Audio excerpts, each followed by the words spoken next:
merci de rester à notre compagnie. C'est le deuxième panel de New World Forum consacré maintenant à la COVID-19. Nous allons parler des enjeux des tests de dépistage, de même que les méthodes et la fiabilité de ces tests, en compagnie de deux personnes ressources, Dr Wembo Alatoko Belei, qui nous fait l'honneur d'être au plateau. Elle est la directrice de l'Institut national d'hygiène.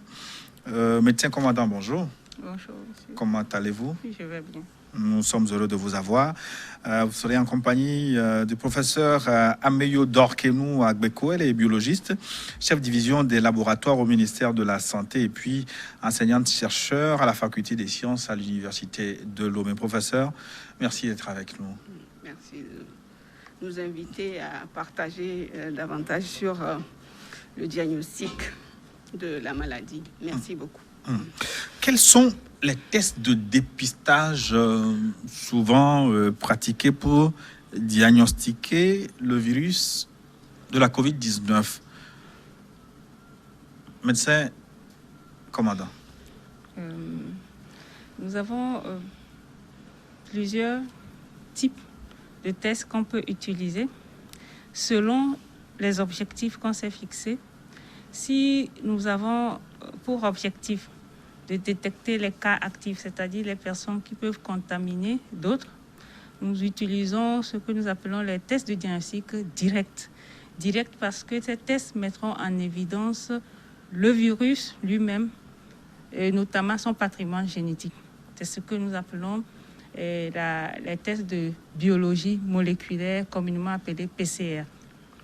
Si notre objectif est de retracer des gens qui, à un moment ou à un autre, auraient fait la maladie dans un but de recherche scientifique ou épidémiologique, nous utilisons ce qu'on appelle les tests de diagnostic indirect qui mettent en évidence les marqueurs d'une infection ancienne. Les marqueurs, c'est-à-dire la réponse de l'organisme humain vis-à-vis de ce virus. Et c'est ceux-là que nous appelons les tests sérologiques. C'est-à-dire la présence d'anticorps. Oui, effectivement, les anticorps IgM, ce que nous appelons les IgM et les IgG. Donc ces anticorps permettent de retracer l'historique d'une infection chez une personne. Donc voilà en gros les deux catégories de tests qui sont utilisables pour la confirmation de COVID-19. Lequel est plus fiable selon vous, professeur Dorkenou? Tous les tests sont fiables. Ça dépend, comme la directrice l'a si bien dit, ce qu'on cherche. Je voulais en parenthèse ajouter qu'il y a un autre test, toujours qui va rechercher les marqueurs immunologiques, mais dans ce cas-là, cherche des antigènes. Donc tout à l'heure, elle a parlé de la PCR qui détecte le génome ou le matériel génétique du virus. Puis les anticorps, elle a parlé d'IgM, IgG, mais il y a certains tests aussi qui ne sont pas encore très au point, qui détectent les antigènes. C'est quoi l'antigène? L'antigène, c'est un peu le matériel immunologique de l'agent agresseur du virus qui rentre dans l'organisme et qui va provoquer de la part de l'organisme la fabrication des anticorps pour le neutraliser, qui va concourir à la guérison. Donc ces antigènes-là, certains tests aussi les proposent. En revenant à votre question, comme elle a dit, c'est vraiment en fonction, devant chaque cas qu'on définit quel type de test on veut utiliser. Si je prends le Togo actuellement, les cas que nous détectons, le meilleur test fiable qu'il nous faut, c'est le test qui détecte le génome ou bien l'ADN, l'ARN du virus. Le PCR. La PCR. Ah, PCR. La PCR. Mais, comme elle l'avait précédemment dit, si nous voulons juste savoir qui ont été en contact ou qui ont rencontré ce virus dans le passé, en sont guéris, là, nous allons utiliser les anticorps, les tests qui détectent les anticorps. C'est juste pour dire, quand je prends la population aujourd'hui, si l'autorité décide qu'aujourd'hui, on veut avoir une idée de ceux qui ont eu à rencontrer le virus depuis que le virus circule sur le territoire. On va prendre on prend le sang et on va aller rechercher ces anticorps-là. Ce qui est différent de ceux qui sont en train de faire la maladie et qui nous préoccupent fondamentalement, où toutes les stratégies sont mises en place pour pouvoir les cerner et les isoler de la communauté. Mais apparemment, les deux tests ne vont pas donner les mêmes résultats. Non. C'est-à-dire que si quelqu'un est guéri, ne fait plus la maladie, lui, il pourra être positif au test indirect, alors qu'au test direct, il serait négatif. Et bien entendu. Et donc, ce que nous appelons la cinétique, c'est-à-dire l'apparition de ces différents marqueurs est fonction de l'état clinique du patient. Donc, au tout début, on aura des marqueurs spécifiques du virus, notamment son patrimoine génétique ou son antigène, c'est-à-dire les protéines qui caractérisent ce virus-là. Et vers la fin de l'infection, l'organisme ayant produit ce que nous appelons des anticorps pour lutter contre le virus, donc on va retrouver ces anticorps-là dans le sang des personnes touchées. Donc au tout début de l'infection, c'est la PCR ou la mise en évidence des antigènes qui est recommandée. Et à la fin ou après l'infection, c'est la mise en évidence des anticorps, c'est-à-dire la réponse de l'organisme humain face au virus qui est recommandée. Je vous demandais la fiabilité de ces tests, c'est par rapport surtout à la méthode indirecte. Est-ce que vous êtes sûr que c'est le coronavirus seul qui peut faire provoquer les anticorps qui pourraient réagir à vos solutions? Est-ce que d'autres maladies ne sont pas susceptibles de provoquer les mêmes anticorps? Vous savez, pour cette maladie-ci, la COVID-19, c'est les TDR ou les tests de diagnostic rapide ne sont pas les premiers à se mettre sur le marché pour ces seules maladies. Je vous donne un exemple, le paludisme. Vous avez la goutte épaisse que nous faisons, qui n'est pas véritablement... on ne recherche pas le matériel génétique, mais on va voir le parasite au microscope. Mais il y a les TDR du paludisme aussi qui circulent et qui va détecter l'antigène. Donc, ces tests sont conçus avec des spécificités particulières. Donc, ce qui détecte, le TDR qui est conçu pour détecter le paludisme, ne va pas venir à détecter l'antigène de SARS-CoV-2, je veux dire du virus de COVID-19. Donc, il y a des spécificités. La preuve, ces tests sont conçus en fixant sur les supports les anticorps. Si ce sont les antigènes qu'on recherche, sur le support, on fixe les anticorps de telle sorte qu'en déposant une goutte de sang de la personne suspectée contenir l'antigène, cet antigène va avoir une réaction avec l'anticorps spécifique fixé. Et c'est cette réaction qui est visualisée, qui nous permet au laboratoire de dire que la personne est positive. C'est vrai que les TDR sont conçus de sorte à, s'il peut y avoir une réaction croisée, c'est certainement avec le groupe de coronavirus. Donc c'est pour ça qu'on fixe des anticorps spécifiques pour qu'il y ait un qui screen et l'autre qui soit plus spécifique et nous permet de dire avec plus d'aisance que c'est vraiment le virus de coronavirus. C'est de ce type de coronavirus que nous avons en face de nous. Alors, comment se fait concrètement le test de la PCR, par exemple? Il me semble que vous introduisez une baguette profondément dans la gorge pour aller prélever des choses, que vous analysez. Pourquoi c'est au niveau de la gorge que vous prélevez? Qu'est-ce que vous prenez au fond? C'est dans la gorge et en profondeur dans les narines aussi. Parce que c'est un virus qui a une affinité, ou ce que nous appelons un tropisme pour les voies respiratoires. Donc, l'endroit idéal pour le retrouver, c'est au fond des narines, c'est au fond de la gorge.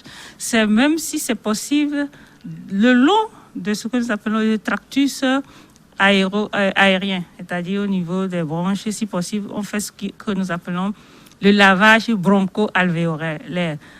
avec pour objectif d'avoir plus de chances de retrouver ce virus-là.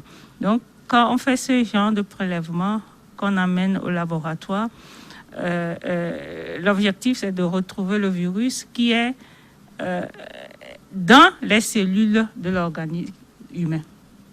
Moi, ce qui ne me rassure pas vraiment parfois sur ces genres de prélèvements, c'est que c'est juste une petite personne que vous prenez.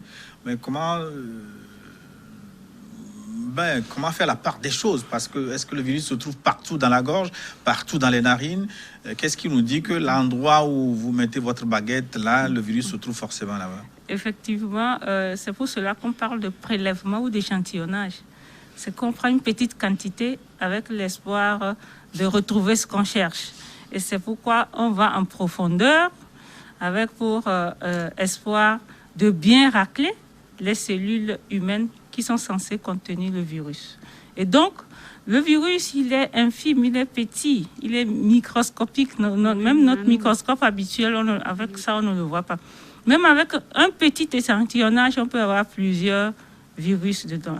Et là, en plus, après le prélèvement, la technique de PCR, qui est en anglais Polymerase Chain Reaction, c'est-à-dire c'est une amplification de la quantité que vous avez prélevée de façon exponentielle. C'est une multiplication exponentielle de ce que vous avez dans votre échantillon avec pour espoir de le visualiser. Donc, du coup, la technique elle-même nous permet de concentrer davantage le matériel génétique qui serait dans l'échantillon pour pouvoir le mettre en évidence aisément. Mais est-ce qu'il n'est pas possible de passer à côté du virus? C'est-à-dire que le prélèvement, le virus est là, dans la gorge, mais bon, la partie qu'on a prélevée ne permet pas de mettre en évidence le virus. Tout à fait. On dit souvent que dans le cas de la maladie de Covid, que la sensibilité ou la fiabilité de votre résultat dépend en partie de la qualité du prélèvement.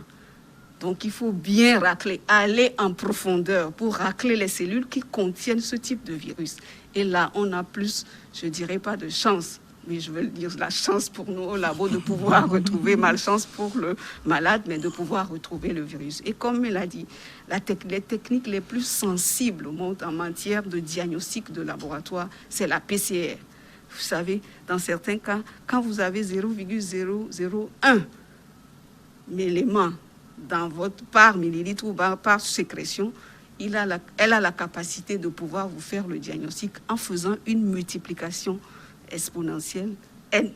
Et c'est ça la capacité de cette technique qui est extrêmement sensible.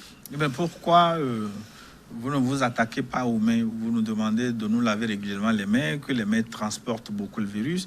Pourquoi vous ne demandez pas simplement un lavage de mains pour voir si vous pouvez attraper quelques virus au lieu d'aller au fond de la gorge? Je l'avais déjà dit, c'est un virus qui a une affinité pour les voies respiratoires. Et donc, c'est là-bas qu'on a plus de chances de le retrouver.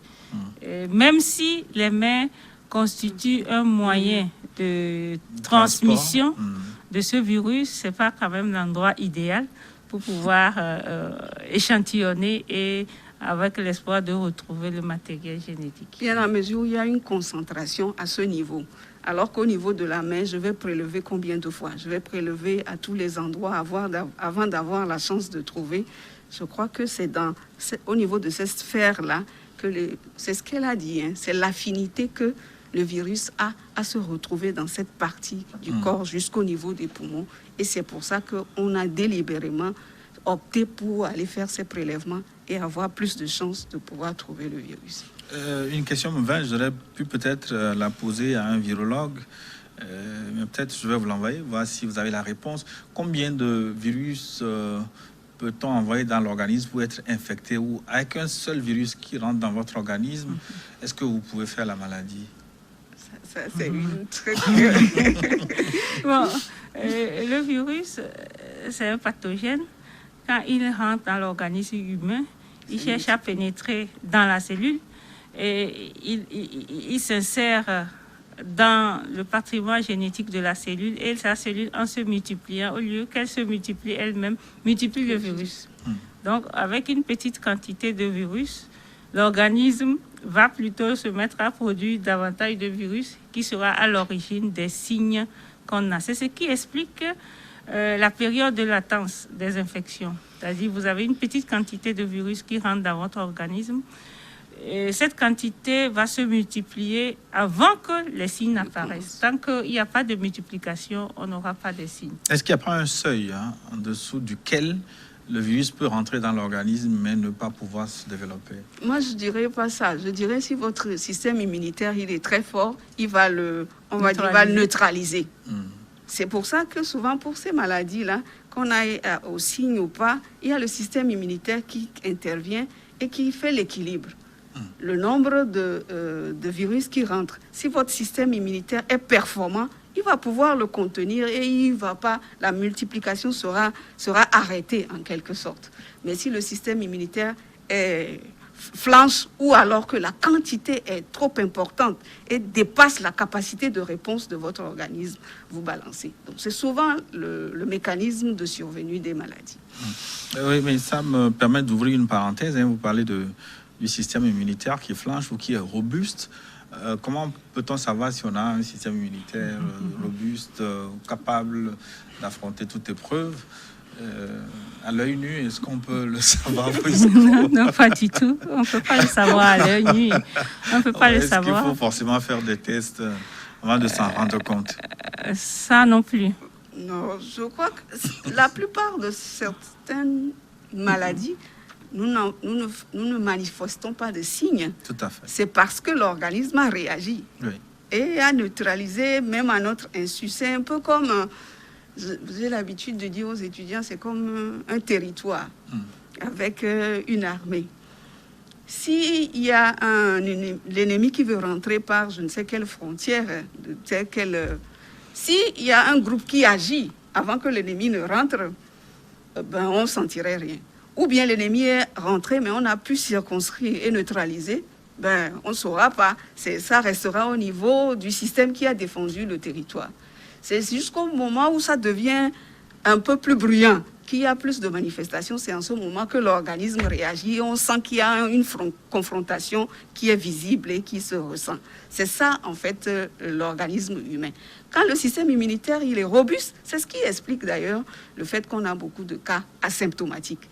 On les trouve, on trouve ces personnes, ils hébergent le virus, mais ils sont en train de lutter à bas bruit, sans manifester de signes, et leur système immunitaire qui est performant travaille pour cet organisme-là. Mais maintenant, la question, comment peut-on savoir qu'on a un système immunitaire robuste?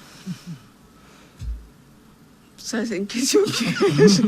C'est une question piège. Non, même pas. C'est ce que nous appelons les susceptibilités individuelles aussi. Il y a certaines personnes qui sont plus sensibles à faire des maladies, d'autres pas. Oui. Mais je dis, est-ce qu'on peut savoir faire un test dans ce sens? En écoutant son organisme, je ne sais pas. Que j'ai un bon système immunitaire. Non, je crois que quand on a certaines maladies, elles peuvent, leur présence peuvent nous dire que nous avons un système immunitaire qui n'est pas très fort. Supposons que je suis diabétique. Là, il est démontré que quand on dit qu'il y a une maladie qui arrive, je dois faire attention parce que mon système immunitaire n'est pas robuste. Quand vous êtes un enfant qui est malnutri, on sait que votre système immunitaire n'est pas robuste. Donc, vraiment, c'est quand ça ne va pas qu'on peut se dire que, OK, j'ai certains facteurs qui peuvent me faire penser que je dois faire attention parce que mon système immunitaire n'est pas performant. Si je prends l'infection à VIH, quand l'infection rentrait, les gens avaient un système immunitaire faible. Mais avec les traitements antirétroviraux, ce système immunitaire est rétabli, ce qui fait que bien qu'ils aient le virus, ils sont comme vous et nous. Voilà un peu comment on peut l'expliquer, à mon avis. Maintenant, peut-être que d'autres voies d'immunologues peuvent vous aider à donner des informations additionnelles. J'insiste sur la question parce que, à mon avis, dans cette pandémie de la maladie à coronavirus, on n'insiste pas assez dans la sensibilisation sur la façon de booster son système immunitaire, de le préparer pour affronter les différentes situations. Bon, on est plus trop dans le curatif que de donner à l'organisme lui-même les moyens de se défendre. Non, on n'est pas trop dans le curatif. Je suis désolée, on est dans le préventif. Tout ce qu'on dit, portez les masques, lavez-vous les mains, on n'est pas dans le curatif. Je n'ai pas vu dans les gestes barrières demander aux gens de préparer leur système immunitaire. Mais le système immunitaire, il n'y a pas une façon particulière de la préparer. Nous avons ce que nous appelons le système immunitaire, la réponse immunitaire innée, avec laquelle on est et qui, de façon spontanée, se met en branle devant une infection. Et ce que nous appelons la réponse immunitaire acquise, qu'on acquiert à force de frotter à chaque fois avec les infections. Et ça, jusqu'à maintenant, il n'y a pas un moyen de mesurer l'efficacité de ce système immunitaire si ce n'est pas seulement quantifier ce que nous appelons les anticorps. Et aussi, moyen de booster ce système immunitaire, c'est vrai, de façon empirique. On parle de l'alimentation, essentiellement. Bon, en scientifique, je n'ai pas de preuves pour soutenir ces propos. Moi, je ne peux pas m'aventurer sur ce terrain. Je ne connais ce que je sais faire. Mais je sais aussi que dans le cadre de vaccination aussi, c'est une manière de booster le système immunitaire à répondre. La vaccination j'ai déjà entendu de certaines bouches que le système immunitaire boosté par la vaccination n'est pas aussi robuste que quand l'organisme lui-même se défend contre des maladies. Oui, je sais que beaucoup de choses circulent actuellement. Moi, je me réfère à ce que je sais faire et c'est ce que je partage avec vous. Maintenant, une dernière question sur ce volet-là. Est-ce que la présence de leucocytes en nombre détermine aussi la robustesse du système immunitaire ou c'est pas forcément une question de quantité? Est-ce qu'il y a des anticorps de qualité aussi? Même les leucocytes, ce n'est pas la quantité qui compte, mais c'est la qualité. On peut avoir des leucocytes amorphes qui ne réagissent pas. Et aussi, même si l'organisme... comme des soldats qui ne servent pas à grand-chose, c'est qui ne savent pas courir. Et aussi... Ou qui ont des armes obsolètes. Parmi ces leucocytes, ce sont les lymphocytes qui produisent des anticorps. On peut avoir ces lymphocytes-là qui ont produit des anticorps en quantité, mais pas en qualité. Donc, vous voyez ça existe aussi. Oui, ça existe aussi. Donc, c'est quand même difficile de se prononcer sur la robustesse d'un système immunitaire. C'est beaucoup d'éléments qui rentrent en jeu. Alors, vous nous avez dit que le Togo a privilégié les tests directs, la PCR. Pourquoi ce choix? Nous voulions concentrer notre énergie sur les cas actifs. C'est-à-dire que ces personnes-là qui sont susceptibles d'entraîner la dissémination de la maladie dans le pays. Donc, c'est ceux qui hébergent le virus actuellement. C'est eux que nous voulons capter. Quel est l'objectif de l'État togolais? C'est de pouvoir extraire ces personnes positives de leur environnement, de sorte que son alentour ou bien ses alentours ne soient pas contaminés. Donc, la PCR qui détecte les cas actifs, si vous aviez compris tout ce qu'on vous a expliqué tout à l'heure, on ne veut pas savoir qui a été en contact avec le virus, qui en est guéri. Ce n'est pas notre objectif. C'est ceux qui l'ont actuellement. Et ceux qui l'ont actuellement, qu'on appelle les cas actifs, c'est eux qui contaminent, qui continuent à disséminer la maladie. Et vous savez, si vous avez un petit nombre contaminé, ceux qui ont le risque de faire le cas grave, le nombre est proportionnel à votre petit nombre contaminé. Si le nombre est important, ceux qui vont faire les cas graves, leur nombre aussi va augmenter. Et donc, ça va nous faire courir davantage et avec le risque qu'on ait beaucoup de décès, je veux dire. Donc, l'objectif, on a concentré notre énergie sur la PCR pour pouvoir détecter les cas actifs et nous les extrayons de la communauté pour les mettre en quarantaine jusqu'à ce que cette phase-là passe. Et nous faisons ces tests régulièrement pour contrôler. Et dès que la personne est négative, elle retourne dans son environnement. Apparemment, c'est une méthode qui vous a marché parce que le Togo est un des rares pays en Afrique aujourd'hui où la courbe de la maladie est en train de redescendre. nous devons documenter. On ne va pas trop vite se réjouir. Nous avons les chiffres, ce n'est pas une question de réjouissance, c'est une question de visualisation de la courbe. Comme dirait quelqu'un, on ne peut pas danser, s'apprécier à la fois.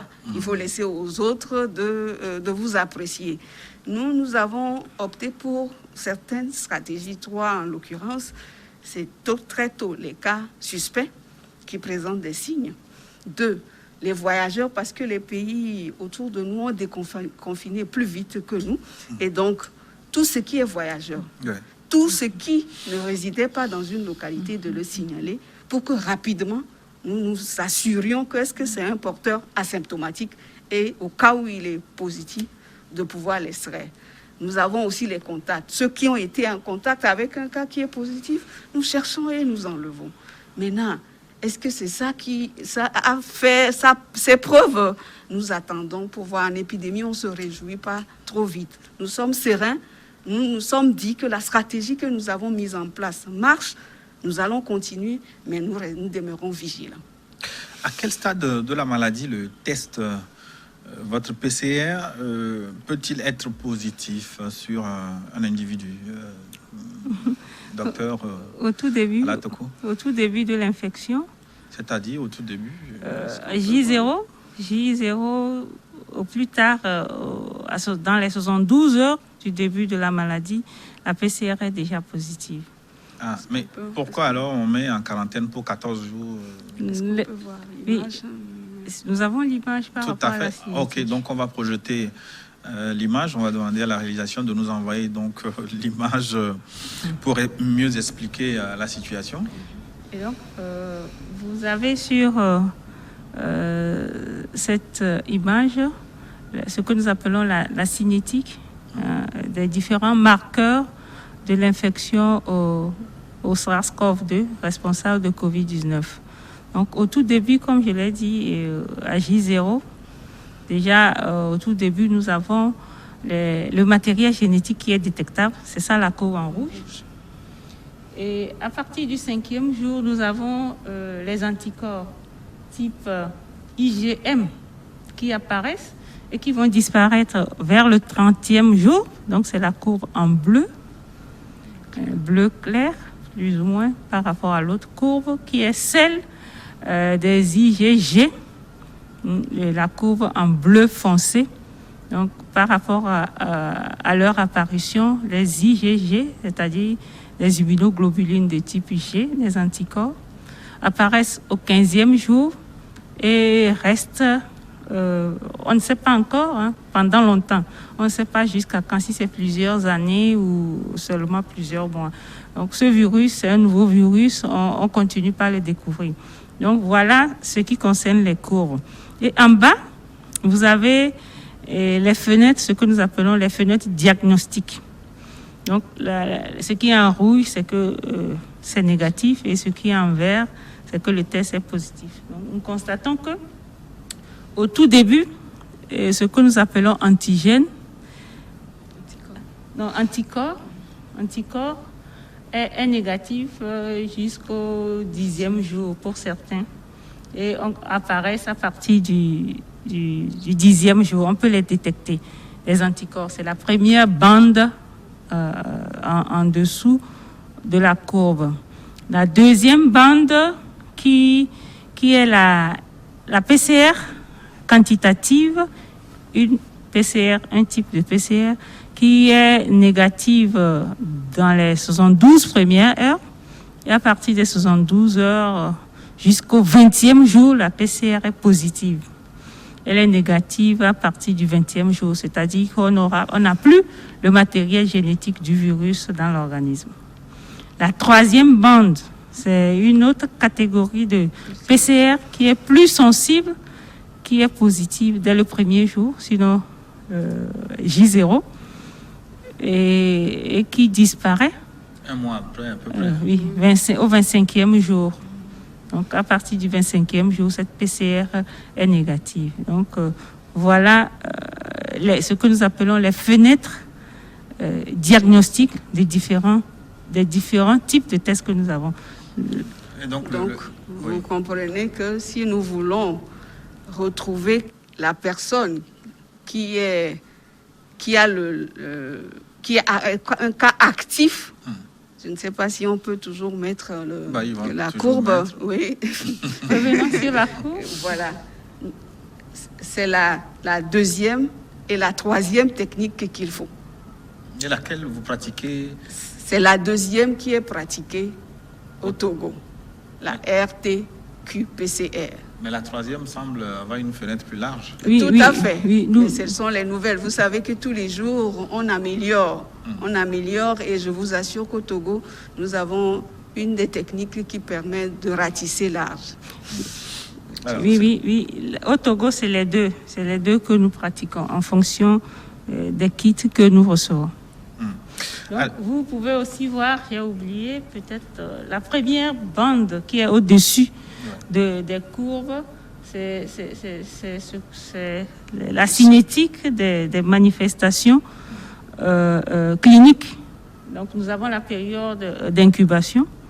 Ensuite, la personne peut être symptomatique à partir du 5e jour. Mais la période d'incubation est très courte. Oui, mais elle va au-delà, elle va jusqu'au 14e jour pour certains. C'est la moyenne. C'est la moyenne de la période d'incubation qui est sur ce graphique. Et après la période d'incubation, la personne devient symptomatique pour ceux qui vont être symptomatiques. Et après, c'est la convalescence et la non-infection. Donc, vous pouvez constater que même après la guérison, nous avons encore les anticorps. Cela ne veut pas dire que la personne est encore peut encore transmettre la maladie. Elle est simplement guérie. Elle a les séquelles de la maladie qu'elle vient de faire. Il y a un autre élément que vous voyez sur la gauche. Oui, la gauche de la courbe de ce graphique-là, ce sont les seuils de détection. C'est-à-dire le minimum qu'il faut dans l'organisme avant, ou bien dans le prélèvement avant que le test ne soit positif. Et vous voyez que par rapport à la PCR, les deux PCR en bas, le seuil est bas. Plus le seuil est bas, plus la technique est très sensible. Alors, c'est bien clair, avec la courbe, j'ai appris beaucoup de choses sans être médecin, mais ça ne me permet pas d'être médecin, forcément. Médecin commandant Olatoko Belei, combien coûte un test de PCR? Jusqu'à maintenant, l'État a offert ces tests-là gracieusement au système de surveillance. C'est-à-dire, quelqu'un qu'on détecte, il faut qu'on le prenne en charge correctement et rapidement, dans le but d'endiguer rapidement cette pandémie. Mais les réflexions sont en cours pour voir quelle pourra être la contribution de chaque citoyen dans la confirmation, parce que ces tests-là coûtent excessivement cher. Vous avez constaté que c'est les tests de référence, ce que nous appelons entre guillemets les derniers cris que le Togo utilise pour confirmer les cas. Et s'il faut estimer le coût. Exactement, c'est la question que je voudrais vous poser. S'il faut estimer le coût, c'est pas moins de $100. C'est-à-dire entre 50-60 000. Oui, sans ajouter l'acquisition des équipements. Ça, ce n'est que les réactifs. On suppose que vous avez déjà les équipements et le personnel qui est payé. Maintenant, s'il faut ajouter tous ces coûts, on va avoisiner $200. Oui. 100 000. Et j'en ai pour preuve certains de nos pays voisins qui le font à 70 000, 100 000. Donc, c'est vrai, ce coût n'est pas supportable pour la pauvre dame qui est dans son village et qu'on va suspecter. Et donc, même si les réflexions sont en cours, on reste quand même vigilant qu'il y a le système de surveillance quand même qui ne va pas en pâtir. Oui, mais le test là coûte relativement cher. Vous avez dit environ, par estimation, 100 000. Vous en avez fait beaucoup. Je rappelle que vous êtes la directrice du laboratoire de référence qui fait les tests de la maladie à coronavirus au Togo, l'Institut national d'hygiène. Alors, à ce jour, en consultant les chiffres, vous avez fait environ 28 000... Un peu moins. Oui. Nous sommes à 27 600. Donc, 27 000 multiplié par 100 000, ça fait quand même une petite somme. Hein. Oui, effectivement. Et ça, nous l'avons fait gracieusement jusqu'à maintenant et grâce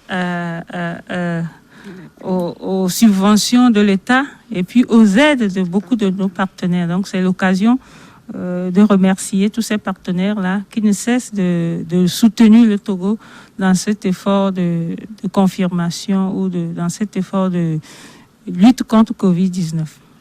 Je voulais dire que c'est juste la partie visible de l'iceberg. C'est comme vous avez dit, parce qu'il faut acquérir les équipements, les plateformes pour faire la technique PCR. Et donc l'État en a acquis, les partenaires nous ont donné. L'État même a actuellement le laboratoire mobile de l'aéroport en prévision de la gestion des voyageurs avec presque 6 plateformes et tout le nécessaire pour... Je dis ce n'est que la partie visible et beaucoup de choses ont été faites dans ce cadre-là.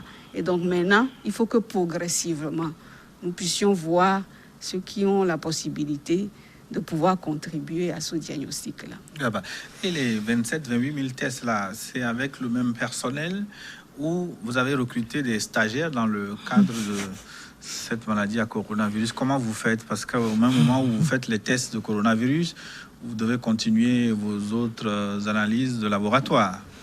C'est avec le même personnel, avec une nouvelle organisation qui nous a permis jusqu'à maintenant de tenir. Mais très prochainement, on va avoir besoin d'autres mains pour continuer si nous devons ouvrir nos frontières et si nous devons tester plusieurs personnes à la fois. Et je voulais souligner que depuis bientôt 3 semaines, tous les tests ne sont plus réalisés qu'à l'Institut national d'hygiène. Nous avons d'autres laboratoires qui contribuent à la confirmation de Covid-19 par toujours une plateforme PCR. C'est le cas du laboratoire national de référence du programme national de lutte contre la tuberculose de Lomé, et au CHU Sylvanus Olympio. C'est également le cas du laboratoire du centre hospitalier régional de Sokodé, celui du CHU Kara et celui du centre hospitalier régional de Dapaon, qui contribuent également à la confirmation de Covid-19 au Togo. Participent plutôt. Alors, combien de temps vous prend un test, un dépistage du coronavirus? Bon, sans compter... Du prélèvement au résultat. Bon, le prélèvement ne prend pas du temps, maximum 10 minutes. Et maintenant, vous allez racler la gorge de l'enfant de quelqu'un jusqu'à 10 minutes. Non, j'ai mis tout dedans. Il faut se préparer. Et puis mettre la combinaison. Et puis bien étiqueter l'échantillon pour bien le transporter. Donc, c'est pour cela que je parle de 10 minutes. Toute la phase préanalytique classique d'un acte de laboratoire, en fait. Maintenant, pour le labo, il faut minimum 5 heures de temps, incompressible. Et maintenant... Pourquoi 5 heures? Pourquoi vous mettez c'est des étapes, virus en culture? Non, il y a des étapes où il faut inactiver le virus. Ensuite, il faut casser les cellules pour pouvoir extraire le matériel génétique du virus, bien propre, pour ne pas avoir à multiplier autre chose que le virus. Et après cela, il faut amener à la machine qui va multiplier en 2 heures de façon exponentielle la quantité de virus qui était dans l'extrait, dans le prélèvement. Donc, il faut minimum 5 heures de temps incompressible. Maintenant, l'autre élément qu'il faut prendre en compte, c'est que pour nos machines qui sont là, il faut au moins 14 échantillons pour pouvoir manipuler au même moment. Donc, vous voyez que si on a moins de 10 échantillons, on ne peut pas lancer en même temps. Il faut attendre un minimum. C'est pourquoi c'est souvent dans l'après-midi qu'on commence par lancer et c'est le lendemain, dans l'après-midi, qu'on aura tous les résultats qui sont disponibles. Donc, ce que nous faisons au Togo, c'est vraiment le minimum de délai. Parce que dans certains pays, avec la même technique, d'autres sont à 48 heures. Donc, je veux quand même dire qu'à côté de ces plaques qu'il faut regrouper, qui font 96, si vous prenez par exemple les plaques qui sont à Dapan et au CHU-SO, qui sont des point of care, ce sont des systèmes fermés, mais toujours de PCR. Eux, c'est des tests unitaires qui peuvent prendre jusqu'à 16 et qui permettent d'aller plus vite. Mais seulement, nous avons quelques soucis avec eux par indisponibilité des tests aujourd'hui parce que c'est un système assez fermé et on produit davantage pour les États-Unis que pour les autres pays. Donc, on veut voir dans quelle mesure, dans chaque région, on puisse avoir les deux équipements parallèles de telle manière que quand il y a des urgences, on passe rapidement sur l'autre, qui revient d'ailleurs relativement plus cher que la technique avec les 94 tests groupés. Je vais poser encore une question de profane. Quand vous faites votre prélèvement dans la gorge et que vous procédez à vos manipulations, forcément, vous devez être en face de milliers de virus, beaucoup de choses à voir. Et comment vous arrivez à détecter que ça, c'est un brin ARN, le coronavirus, plutôt qu'autre chose? Qu'est-ce qui met en évidence rapidement? Est-ce que ça saute aux yeux? Les réactifs que nous utilisons sont spécifiques à ce virus-là. Même ce que j'ai dit qu'il faut casser les cellules et extraire.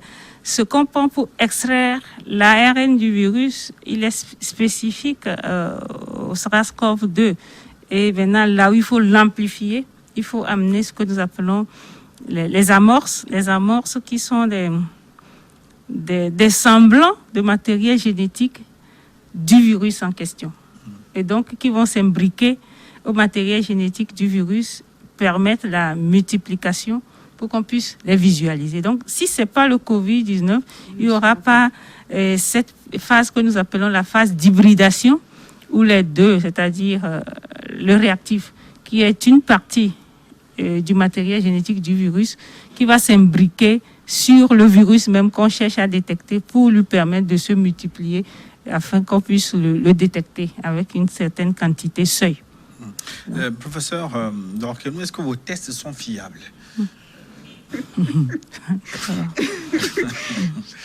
C'est quelle question? Nos tests sont fiables. Sinon, nous n'avons pas de raison d'être en tant que professionnels de cette pratique de la biologie médicale. Notre objectif, c'est de pouvoir mettre à la disposition et des autorités en premier lieu et de la communauté des tests fiables. Parce que je vous assure que les pressions qu'on a pour qu'on dise, mais pourquoi vous n'utilisez pas les tests rapides? C'est plus rapide. Il y a que tout le monde peut faire le test rapide. Parce que je vous rappelle, le test rapide, n'importe quel agent prélève le sang, dépose. Si vous vous rappelez les tests rapides du paludisme, la stratégie utilisée par le Togo, c'est d'aller jusque dans la communauté. Donc, un agent de santé communautaire est capable de réaliser le test rapide. Donc, les pressions tous les jours, c'est de dire, mais pourquoi vous voulez que ça soit la chasse gardée de seulement INH chez certains, alors que nous avons des cas suspects tous les jours? Et il faut passer tous les jours à expliquer ce qu'on vient de vous démontrer. Donc, je vous assure que si ce n'était pas notre rôle, rapidement, nous allons dire, pour nous décharger, vous avez entendu ce qu'elle a dit, tout son personnel, pratiquement, est tourné vers cette activité-là. Et c'est des équipes qui travaillent 24 heures sur 24, 7 jours sur 7.